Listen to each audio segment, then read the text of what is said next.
로마로 왔습니다.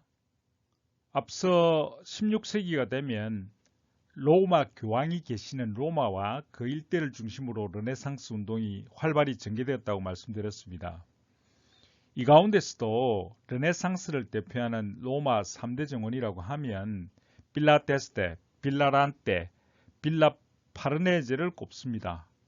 이 3대 정원을 중심으로 말씀드리고자 하는데 사실 먼저 고백을 하자면 빌라 데스테는 제가 방문을 했습니다만은 빌라 란테와 빌라 파르네제는 직접 가보지를 못했습니다. 변명하자면 우리나라도 그렇지만 오래된 정원이라는 게 대체로 시가지와 멀리 떨어진 산중에 있기 때문에 교통편이 아주 불편해서 미리 충분한 시간을 가지고 준비하지 않으면 방문하기가 만만치 않았습니다. 그래서 두 곳 정원과 또 다른 한 곳은 인터넷 자료를 검색해서 정리했다는 점 양해 바라겠습니다. 먼저 빌라데스테입니다. 빌라데스테라는 말은 이태리 말로 에스테 가문의 빌라라는 뜻이죠. 이 정원은 지도에서 보시는 바와 같이 로마 근교 로마에서 동쪽으로 약 한 35km 떨어진 곳에 위치하고 로마 정원을 소개할 때 말씀드렸지만 아드리아누스 황제의 별장 빌라 아드리아누스와는 차로 불과 10분 거리에 있습니다. 이 정원은 추기경이었던 이폴리토 2세에 의해서 만들어졌는데 건축과 조경은 리고리오가, 물을 연출하는 수경은 올리비에리가 담당한 것으로 알려져 있습니다.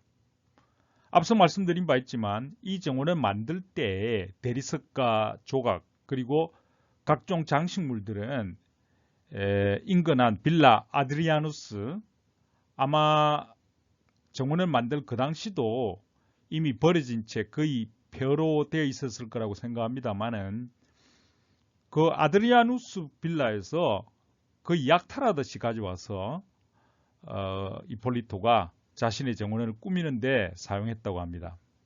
지금 기준으로 보면 아주 비난받을 일이죠. 하지만 그 당시야 그런 걸 그리 중요시 여기지는 않았겠죠. 이 그림이 언제 그려진 것인지는 정확히 알 수 없습니다만은 개장된 지 얼마 되지 않아 그려진 게 아닐까 여깁니다. 왜 그런가 하면 정원에 표현되어 있는 수목들이 사이즈가 너무 작다는 것이 그 추정 근거인데 어쩌면 정원의 전체 구조를 보이기 위해서 그렇게 표현한 것일 수도 있겠죠. 아무튼 지금의 모습과는 조금 다릅니다. 현재 모습을 보면 이렇습니다. 좀 전에 보신 그림과 비교하면 정원 전체 구조는 거의 그대로이지만 왼쪽 아랫부분이 조금 달라진 게 눈에 띕니다. 또 여러분들 기억하실지 모르겠습니다만 앞서 말씀드렸는데 이태리 정원에서 건물이 있다면 일단 그곳이 가장 정원에서 지대가 제일 높은 곳이라고 했죠. 여기서도 마찬가지로 그림의 중앙 상단 건물이 이 정원의 중심 건물이고요. 이 건물 앞 테라스로 나오면 정원이 눈앞에 펼쳐집니다. 그 중심에는 용의 분수라고 불리는 멋진 조각상이 서 있고 또 이것을 중심으로 해서 거의 정확한 좌우대칭 구조를 하고 있습니다. 또 건물 아래쪽 언덕 밑으로 좌우로 난 길에는 100개의 분수로가 있는데 정말로 수많은 분수들이 마치 춤을 추듯이 물을 내뿜고 있습니다. 또 그 아래쪽으로는 왜 이 정원을 물의 궁전이라고 부르는지 그 이유를 설명해주는 아주 웅장하고 멋진 넵튠 분수가 물을 토해내고 있고 여기에서 쏟아져 나온 물줄기가 휘시폰드라고 불리는 수로를 따라서 흐르고 있죠. 넵튠 분수 위로는 오르간 분수가 있는데 이 분수는 물의 수압을 이용해서 원통을 돌리게 되면 그 원통 위에서 음악이 울려 퍼지는 일종의 오르골 장치가 장착되어 있어서 정말 신비함을 더해줍니다. 오르간 분수와 넵튠 분수 사이로는 폭포덩굴이라고 불리는 인공동굴, 즉 글로토가 조성되어 있습니다. 한편으로 100개의 분수로 왼쪽 끝에는 달걀 분수라고 부르는 오바타 분수가 있고 반대편에는 로마 유적을 재현해 놓은 리틀 로마, 이태리 말로는 로메타가 있습니다. 또 정원의 끝자락에는 달의 여신을 모신 다이아나 분수가 있습니다.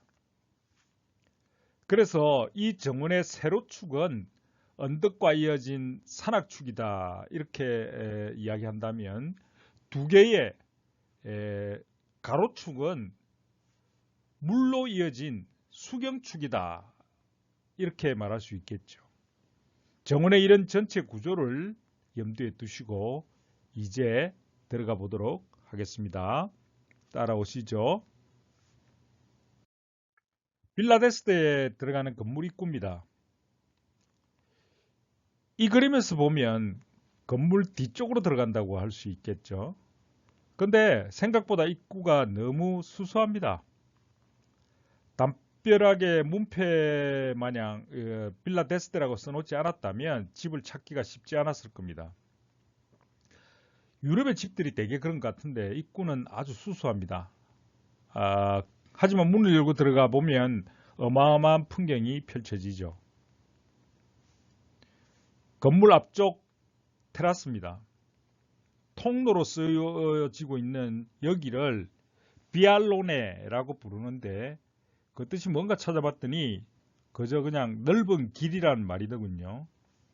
이 통로는 길이가 무려 200m나 됩니다. 그러니까 건물도 그 정도 길이가 된다는 이야기죠. 엄청납니다. 이곳에서 내려다보면 이 정원의 주축인 산악축이 펼쳐집니다. 하지만 빽빽한 나무가 숲을 이루고 있어서 전체를 다 조망할 수는 없죠. 첫 번째 수경축이 시작되는 왼쪽 끝에 작은 분수가 있는데 그리스 신화에 나오는 날개 달린 백마, 즉 페가수스상입니다. 페가수스 분수 아래에 조성된 오바타 분수입니다. 오바타라는 말은 이태리에서는 타원형, 즉 계란 모양을 뜻한다는군요. 연못의 형태가 달걀처럼 생겨서 달걀 분수라고 부르죠. 폭포 뒤로는 통로가 연결되어 있는데 제가 갔을 때는 이처럼 막아놔서 들어가 보지 못했는데 한여름에 들어가면 시원한 그늘과 함께 장쾌한 물소리가 더위를 식히기에 충분하리라 그래서 생각이 듭니다. 또한 통로 바깥쪽 벽감에도 조각물들이 배치되어 있죠. 경사로입니다. 건물과 정원 사이에 상당한 표고차가 있기 때문에 이를 연결하기 위해서 경사로를 두고 나무를 밀식해서 마치 울상한 숲속에 들어온 것 같은 느낌이 들도록 유도하고 있습니다. 오바타 분수에서 내려오는 반대편 경사로입니다. 이 경사로를 내려오면 잠깐 쉬어갈 수 있도록 벤치가 놓여 있죠. 통로 주변에는 이런 조각 분수들도 수도 없이 많은데 이 조각성을 보는 순간 저는 삼국지에 등장하는 관우 아닌가? 라는 생각이 들었습니다. 머리는 마치 투구를 쓰고 있는 것 같고 입에서 쏟아내는 물줄기로 인해서 코와 턱 아래쪽에 이끼가 껴서 관우의 심벌이라고 할 수 있는 멋진 수영 같아 보이지 않나요? 잠시 그런 착각을 했던 기억이 납니다. 이곳이 바로 100개의 분수로입니다.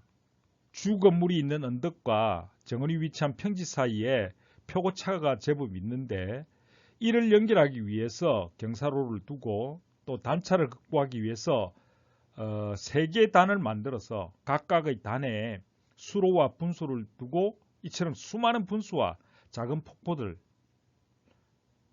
실제로는 300개가 넘는다고 하니 전기나 모터가 없던 그 시절에 동력을 전혀 사용하지 않고 오로지 낙차와 수압만 이용해서 사시사철 24시간 내내 물이 흐르도록 했으니 정말 감탄이 절로 나옵니다.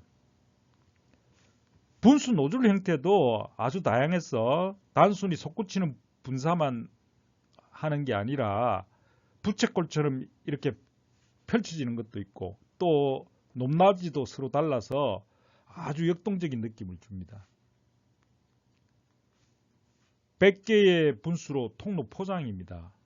포장 패턴은 그렇게 눈에 띈다고 할 수는 없지만은 모자이크 타일처럼 만들어서 정성을 다 기울였다 이렇게 말할 수 있겠죠.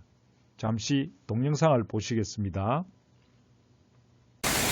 빌라데스대의 100개의 분수로입니다. 시원한 물소리와 함께 다양한 노즐에서 뿜어져 나오는 분수 형태가 정말 마치 춤을 추는 것 같습니다.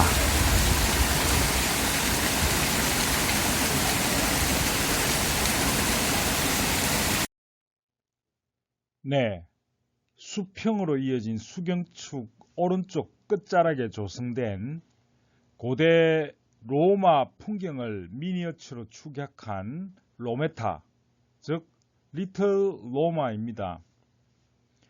로마 콜로세움 형태로 정리되어 있는 단정한 생울타리 형태도 보이고 또 생울타리 옆에 세워진 창을 든 흰색 조각상은 3세기에 살았던 마르세유 빅토리우스라고 하는데 이 사람은 로마 해군 제독이면서 가톨릭에서 추앙하는 성인이 되신 그런 분이라고 합니다. 그 앞쪽에는 넉대 젖을 빨고 있는 로물루스와 레무루스 형제 모습, 그리고 로마의 젖줄인 테베르강을 상징하는 작은 연못과 배, 그리고 오벨리스크도 보입니다. 아래쪽으로 내려와서 광각으로 찍은 로메타 모습입니다. 위쪽 회색 구조물들은 상당히 훼손되어 있는 것으로 보이지만 로마 건국 초기를 보여주는 7개의 언덕을 상징한다고 하고 왼쪽 폭포와 물줄기는 테베르강의 발원지가 되는 티브르틴 산을 상징한다네요. 좀 전에 말씀드린 티브르틴 산맥과 로마의 7개 언덕을 상징하는 상징물이 되겠습니다. 창을 든 빅토리우스 조각상과 로마 건국 설화와 관계된 넉대의 젖을 빨고 있는 로물루스와 레무루스 모습입니다. 티브르틴 산에서 발원해서 폭포를 이루면서 힘차게 흘러내려가는 물줄기가 아주 장쾌합니다. 그 물줄기가 흘러들어서 테베르강을 이루고 강물에 띄어진 저 배는 바티칸 광장에서 보신 바로 그 오벨리스크를 싣고 항해하는 그런 모습을 하고 있습니다. 이 정원의 중심인 용의 분수입니다. 가운데 높이 솟구치는 제트 분수가 있는데 아마도 그 높이가 10m는 될 겁니다. 요즘 봐서는 별거 아니지만 당시로서는 아주 대단한 기술이었죠. 그 제트 분수를 둘러싸고 4마리의 용이 물을 뿜고 있는데 이건 우리한테는 아주 생소하지만 그리스 신화에 보면 헤라클레스가 헤스페리데이스라고 불리는 전역의 요정이 가지고 있던 그 황금 사자를 훔쳐오는 그런 이야기가 나온다는데, 이때 그 황금 사자를 지키던 용의 모습을 형상화한 것이다. 그렇게 알려져 있습니다.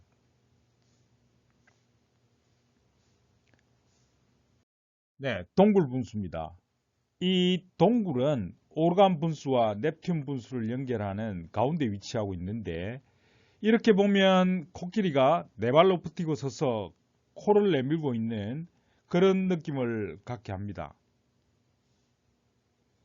내부로 들어가서 보면 그 속에 이같이 엄청난 양의 폭포가 쏟아집니다. 동굴 형태로 되어 있기 때문에 폭포 소리가 울리면서 엄청난 굉음을 내죠. 동굴 위에는 아주 정교하게 만들어진 오르간 분수, 다른 말로는 물풍금, 워터 오르간이라고 부르는 놀라운 장치가 작동하고 있습니다. 이건 이 벨리데스테가 훼손되고 난 뒤에 그 비밀을 풀지 못해가지고 한참 이 폐허로 남아 있다가 가까스로 그걸 고정해내가지고 복원한 지 얼마 안 됐다고 그렇게 전해지고 있습니다. 이 빌라데스테의 이 오르간 분수가 어떻게 작용하는지 인터넷을 여기저기 뒤져가지고 가까스로 찾아낸 동영상이 있는데 잠시 함께 보시겠습니다.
This fountain has a water-operated organ behind the door.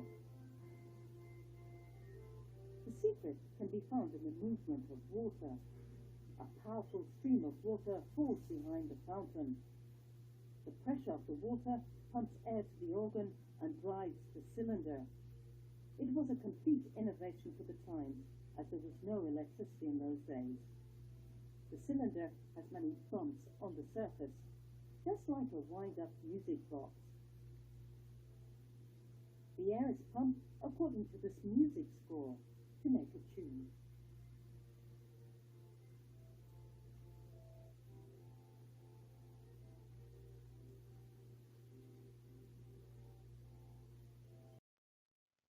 예, 어떻습니까?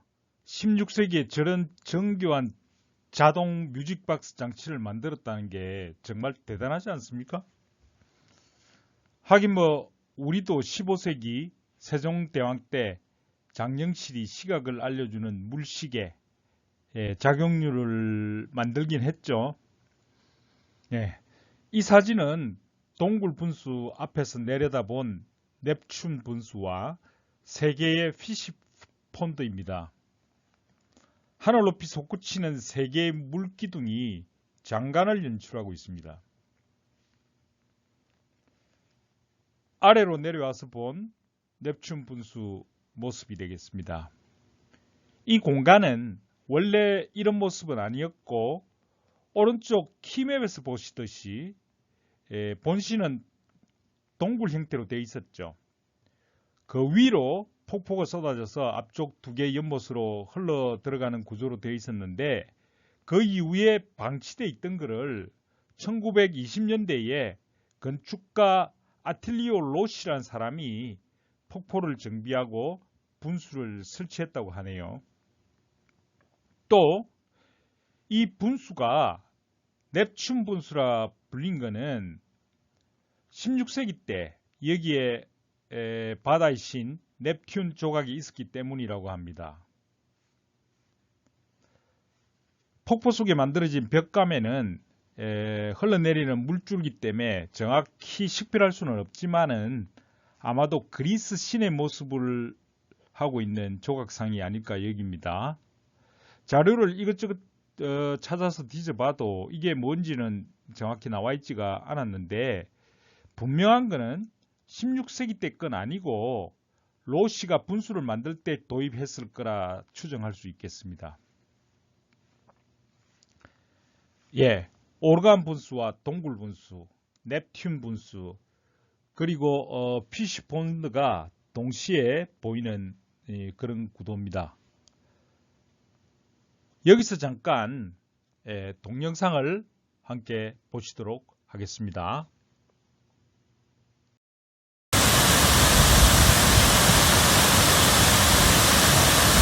빌라 데스테의 핵심이죠. 물의 궁전 빌라 데스테. 정말 대단합니다.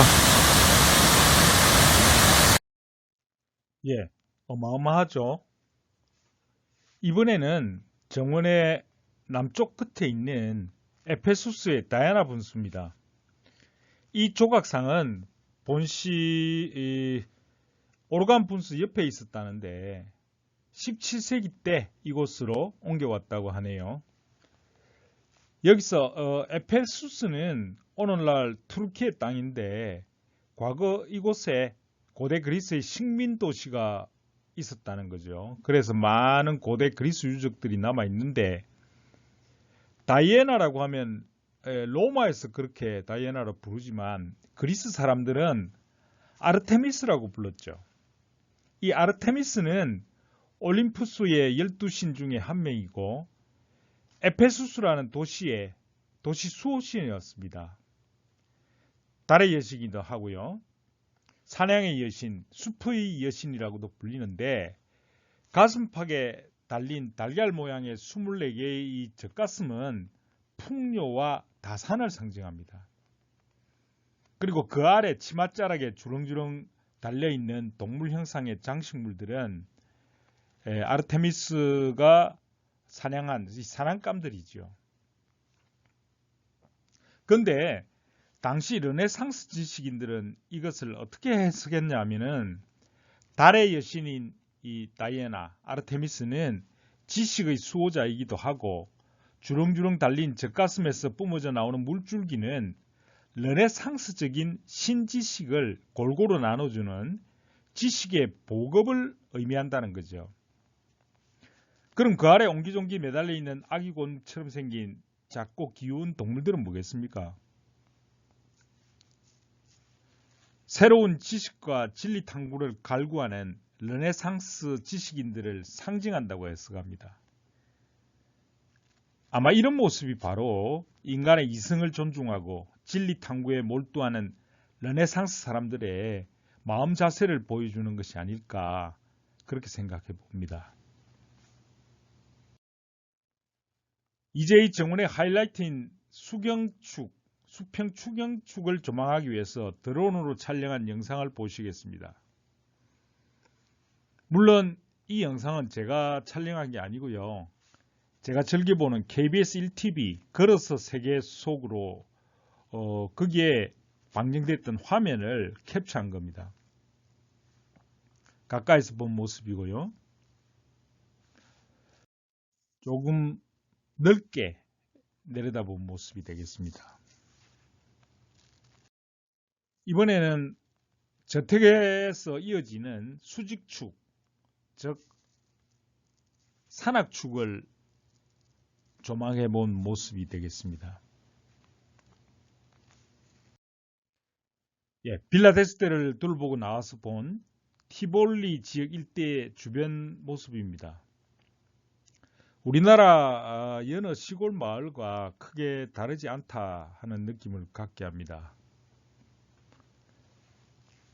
자, 여기까지 빌라 데스테를 말씀드렸고, 이제 또 하나의 알레고리, 즉 상징과 은유가 가득한 명품 정원 빌라 란테로 가보겠습니다.